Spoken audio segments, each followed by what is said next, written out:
Bonjour à toutes et à tous, merci d'être avec nous pour ce Face au marché consacré à la française et à ses solutions obligataires. On va voir ensemble comment investir aujourd'hui dans l'obligataire avec notre invité Romain Gobert. Bonjour. Bonjour Vincent. Vous êtes directeur commercial distribution externe du groupe La Française. Merci d'être avec nous. Vous Merci allez être interrogé par nos deux experts, c'est le principe de l'émission. Antoine Cauchy, bonjour. Bonjour Vincent. Vous êtes cofondateur de Trèfle Gestion Privée et bonjour Thomas Daudeville. Bonjour Vincent. Vous êtes le fondateur de la financière d'Hauteville. Alors face au marché, c'est une émission en 3 parties. On va déjà faire un état des lieux des marchés obligataires. Où en est-on aujourd'hui à l'heure de la baisse des taux des banques centrales? On se demandera ensuite que choisir, fonds ouverts, fonds obligataires à échéance, ces fameux fonds datés dont on a beaucoup parlé ces dernières années avec la hausse des taux, sont-ils toujours d'actualité? Et puis on s'intéressera à LF Crédit Innovation, le fonds obligataire que met en avant la Française en ce moment. De quoi s'agit-il et que peut-on en attendre dans le contexte actuel? Voilà pour le sommaire de ce Face au marché. C'est parti.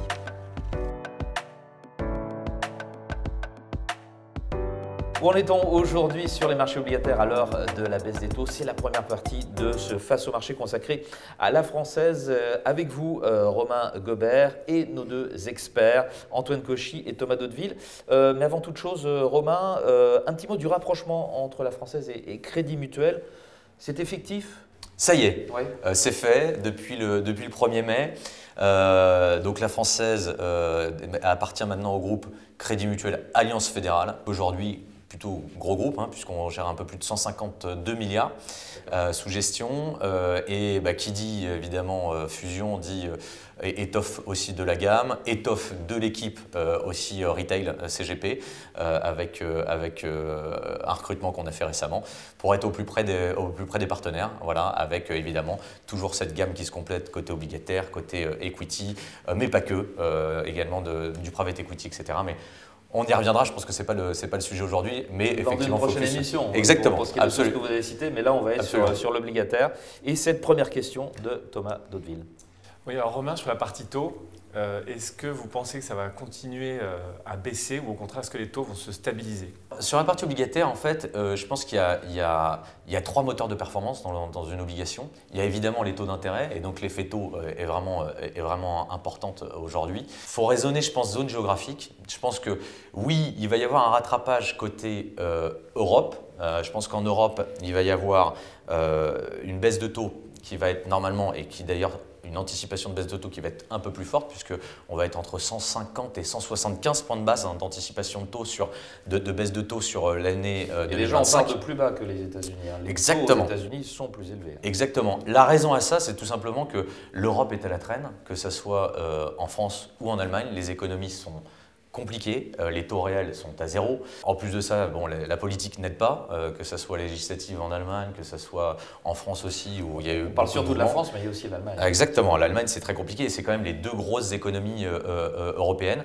Donc on pense que l'Europe devrait un peu plus souffrir, donc les baisses de taux devraient être un peu plus fortes en tout cas à venir sur l'Europe.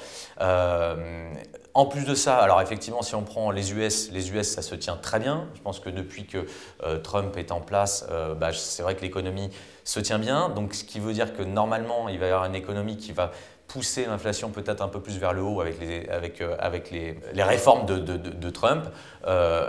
Et puis, donc logiquement, les taux devraient baisser, mais devraient baisser moins fortement que prévu, puisqu'on vise entre 70 et 80 points de base de baisse de taux sur l'année 2025 aux US.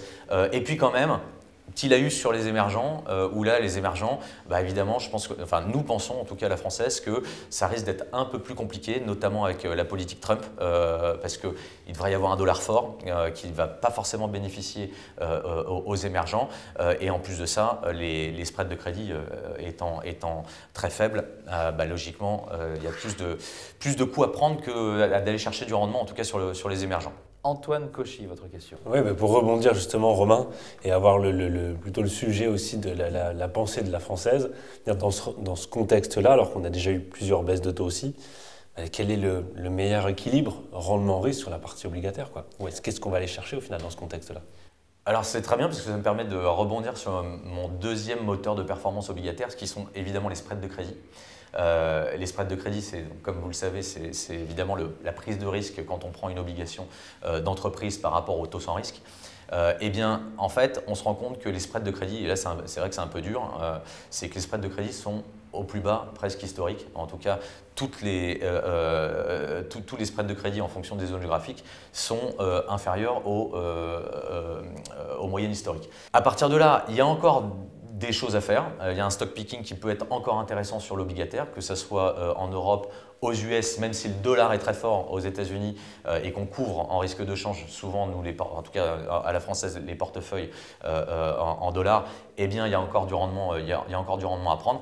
Mais c'est vrai que ça devient un peu plus compliqué. Et les émergents, là pour le coup, ça c'est vraiment, pour le coup, chez nous, c'est très important. C'est-à-dire que les émergents, il y a 30 BP d'écart par rapport aux US. Donc en fait, on estime que les émergents, il ne faut pas y aller vraiment tout de suite parce que c'est des spreads de crédit historiquement bas. On n'a jamais connu ça. Et donc je pense qu'il faut grosso modo aujourd'hui avoir entre 100 et 150 points de base par rapport au taux sans risque, vraiment de plus pour prendre en tout cas le risque crédit. On a le temps pour une dernière question dans cette première partie. Thomas. Alors, sur la notion de risque qu'évoquait Antoine, on entend de plus en plus parler du fait que les taux de défaut augmentent. Est-ce que c'est une tendance que vous constatez aussi sur la partie high yield? Les taux de défaut, ils restent contenus. Ça a augmenté un petit peu sur cette année et c'est contenu grosso modo sur toutes les zones géographiques, pareil, que ce soit aux US, en Europe ou sur les émergents. Nous pensons que ça devrait continuer peut-être de monter un petit peu, mais on va tourner entre 2,5 et 3% de taux de défaut sur le marché, entre 2,5 et 3,5% de défaut sur le marché high yield. Eh bien, on en reste là pour la première partie de ce le temps passe très vite, hein, de ce face au marché. À suivre, on se pose la question de savoir s'il vaut mieux choisir un fonds obligataire ouvert ou un fonds daté. À tout de suite.